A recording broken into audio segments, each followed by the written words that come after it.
Okay, so get this. Have you ever heard that some people used to believe that Africa had no written language before Europeans got there? It's wild, isn't it? Talk about a misconception. Yeah.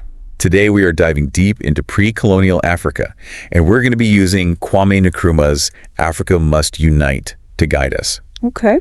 So it's a chance to uncover the incredible kingdoms and the bustling cities that existed way before European contact. Right. And maybe even shatter a few of those historical myths along the way. Yeah. I think what's really fascinating is how events like the slave trade and colonialism have really shaped how we understand Africa's past. It's true. It's like we're trying to see a clear picture, Yeah. but it's through this distorted lens. Yeah, it's like someone tried to write the story of Africa. Right. But they totally skipped a whole bunch of chapters. Exactly. But thankfully, Nkrumah sets the record straight. He does. Especially when it comes to this idea that Africans were somehow inferior, Right. which was sadly used to justify all sorts of terrible things. Absolutely. And Nkrumah's point that slavery was not born of racism, but rather racism was the consequence of slavery is so important because it really flips the script. Yeah. It shows how this desire for profit and power actually fueled the creation of racist ideas. Wow. I never thought of it that way. Yeah. It's like they needed an excuse for what they were doing. Yeah. So they just invented this whole idea of African inferiority. Exactly. It's mind-blowing how easily that misinformation can spread. It is, and even some experts have accidentally contributed to spreading this idea about Africa. Oh, really? For example, they might say that any significant achievement in Africa must have come from outside influence. Oh, wow. As if Africans weren't capable of innovation themselves. It's almost insulting, isn't it? It is. Like they couldn't fathom that Africans could create amazing things on their own. Exactly. Yeah. But archaeologists and historians are uncovering more and more evidence that contradicts this. Did you know that there's evidence suggesting that early civilizations were flourishing in Africa, possibly even at the same time as ancient China? Wow. And let's not forget, Africa is the cradle of humanity. Right. It's where our earliest ancestors first walked the earth. So we're talking about a place that has been at the forefront of human development for millennia. Absolutely. It's incredible to think about all the history that unfolded there long before Europeans even knew it existed. Absolutely. And that history includes powerful kingdoms and empires that thrived long before any European set foot on African soil. Okay. Take the Ghana Empire, for example, established as early as 800 AD, and its successor state, the Mali Empire. Wow. These weren't small, isolated villages. We're talking about sophisticated systems of governance, trade networks that stretched across the Sahara Desert, and centers of scholarship that rivaled anything in Europe at the time. You had me at trade networks across the Sahara. Oh, yeah. Okay, tell me more about these empires. Okay. What were they like? Well, imagine this.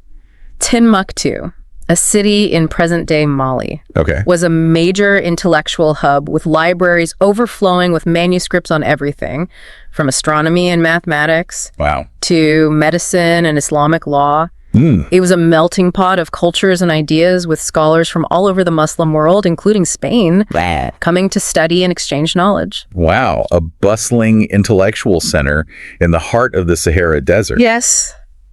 And here I thought my college library was impressive. Yeah. It sounds like Timbuktu is the place to be for anyone who is serious about learning. Absolutely. And there were other thriving centers of learning like Jain, known for its stunning mud brick architecture and its role as a major trading post. Yeah. These kingdoms weren't just powerful, they were sophisticated and intellectually vibrant. This is shattering everything I thought I knew about African history. Oh, really? Yeah, I'm starting to realize how much we've been missing out on. Yeah, and it gets even more interesting.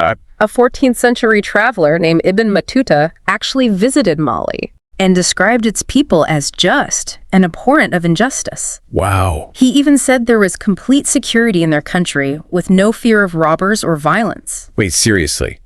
Imagine traveling back then. I know. And feeling safer in Mali than in parts of Europe. Right. It's wild to think how different perceptions of justice and safety were.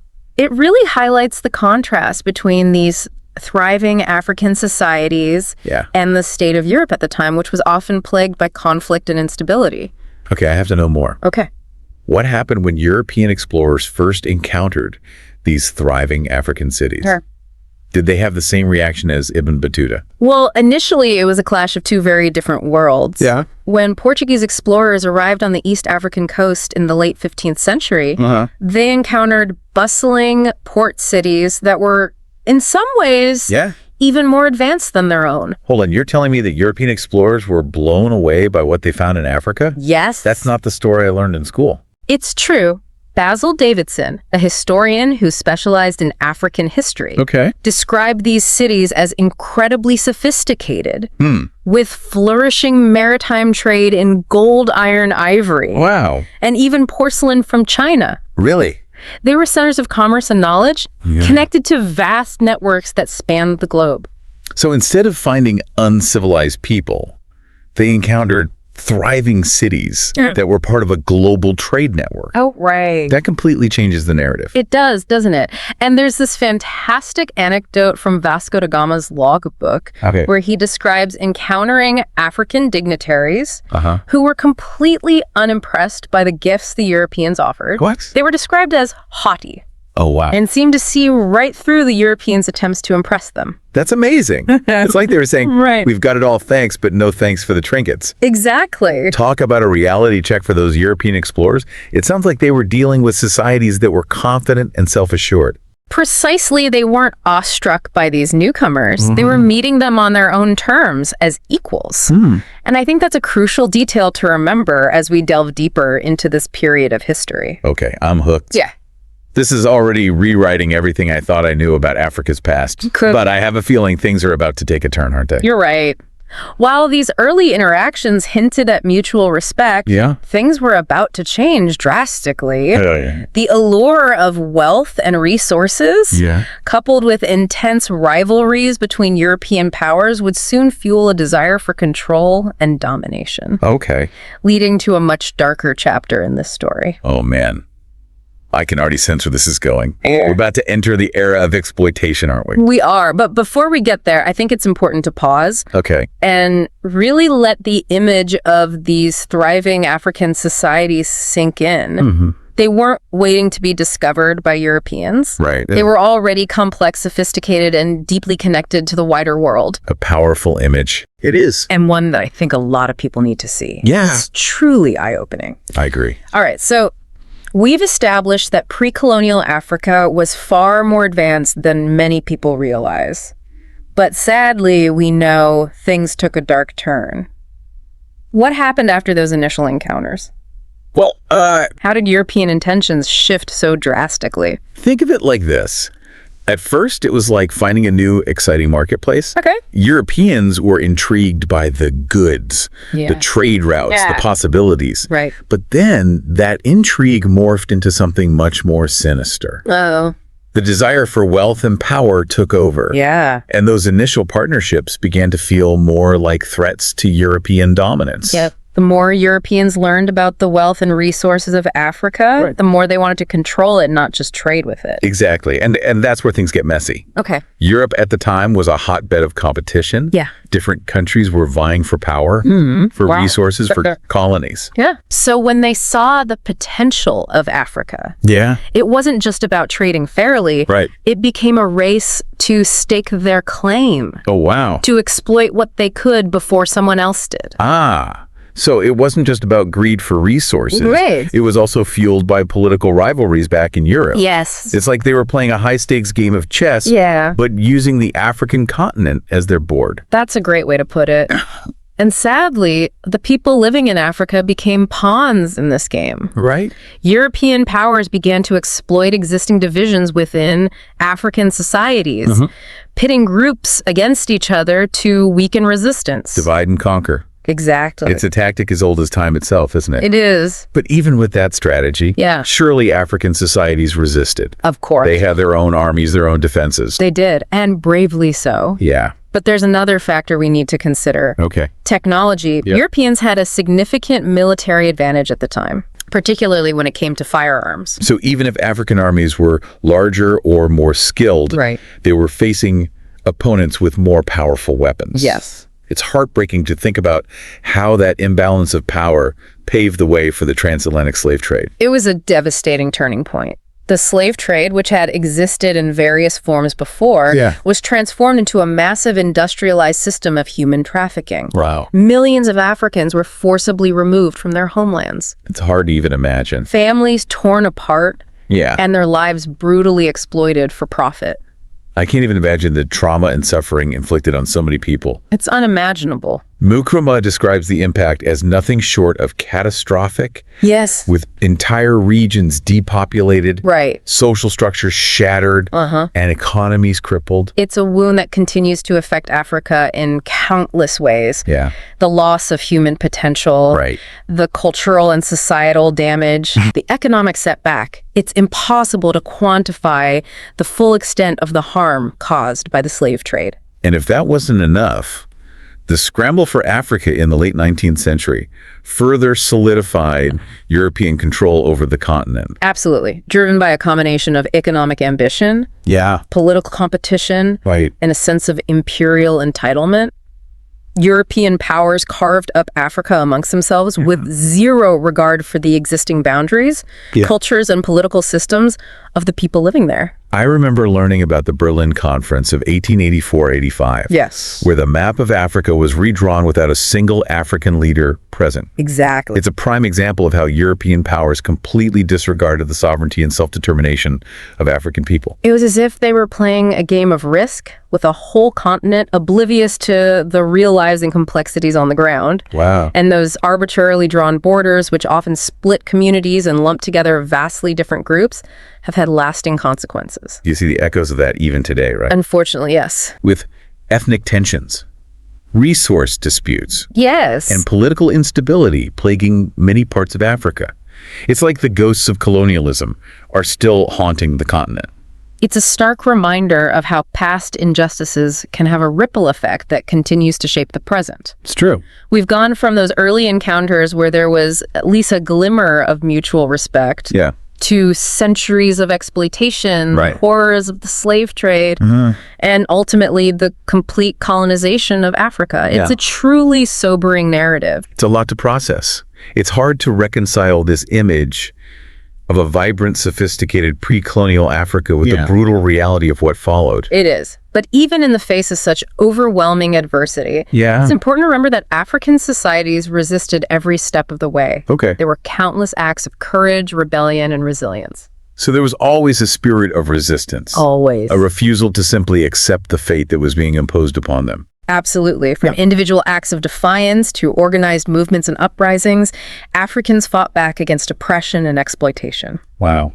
And that spirit of resistance would ultimately lead to the independence movements of the 20th century. That gives me some hope, knowing that even during the darkest chapters, there were those who never gave up the fight for freedom and self-determination.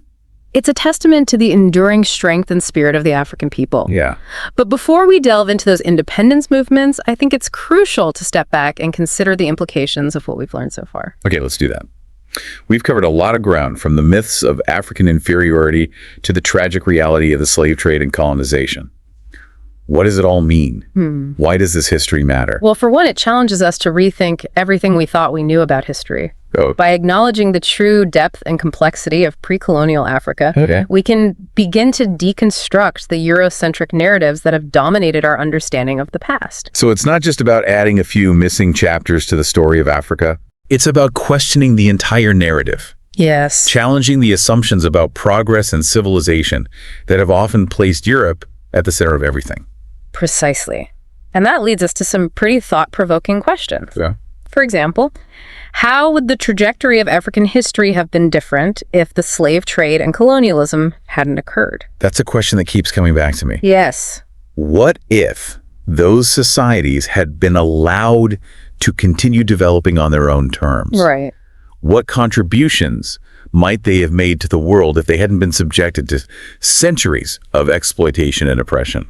It's a question that deserves to be explored further. Yeah. And it's one that we'll grapple with as we continue our deep dive.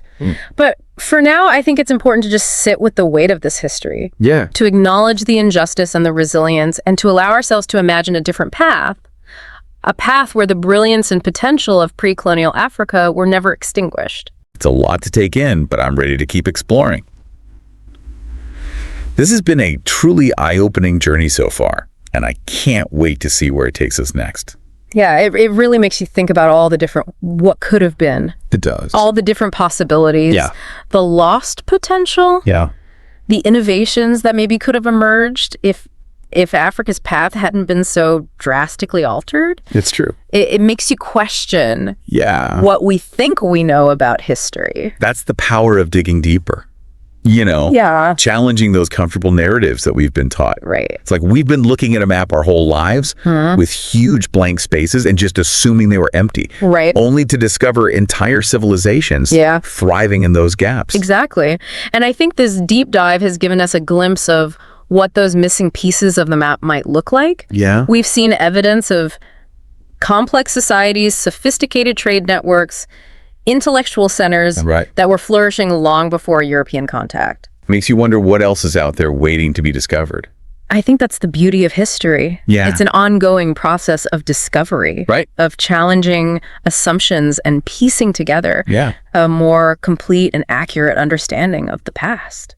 So what are some key takeaways for our listeners from this deep dive into pre-colonial Africa? Well, I think the most important lesson is to be critical of the narratives that we've been taught. Right. To question the assumptions about progress, civilization, and development that often center Europe as the sole protagonist. Yeah, it's about recognizing that history isn't a straight line. Right. Leading to European dominance. It's more like a tapestry. Woven from countless threads with multiple centers. I like that. Of innovation and achievement. You got it. And by understanding the richness and complexity of pre-colonial Africa, we can start to deconstruct those Eurocentric biases and appreciate the true diversity and interconnectedness of human history. It's about expanding our worldview, acknowledging the contributions of all cultures, and recognizing the shared humanity that connects us all. Beautifully said. And for those who want to explore this chapter of history further, I encourage you to delve deeper into the empires and cultures we've touched on today. There are countless books, documentaries, and online resources that can shed more light on this often overlooked period. That's a great point. Don't just take our word for it. No. Go out and explore the diverse perspectives and narratives that exist. Let's keep this conversation going. And as you do, keep in mind Kwame Nkrumah's vision of African unity. He believed that by understanding their shared history and heritage, African nations could forge a stronger future together. A message of resilience, hope, and the enduring spirit of the African people. Absolutely. It's a powerful reminder that history is never just about the past. It's about shaping the future. So let's leave our listeners with this final thought. Imagine the possibilities if we all embraced a more inclusive and interconnected view of history. I love it. What could we achieve if we recognized and celebrated the contributions of all cultures and peoples? It's a great question to think about. It is. It's a question worth pondering as we continue to explore the past and shape the future. Thanks for joining us on this deep dive into pre-colonial Africa. Until next time, keep exploring, keep questioning, and keep learning.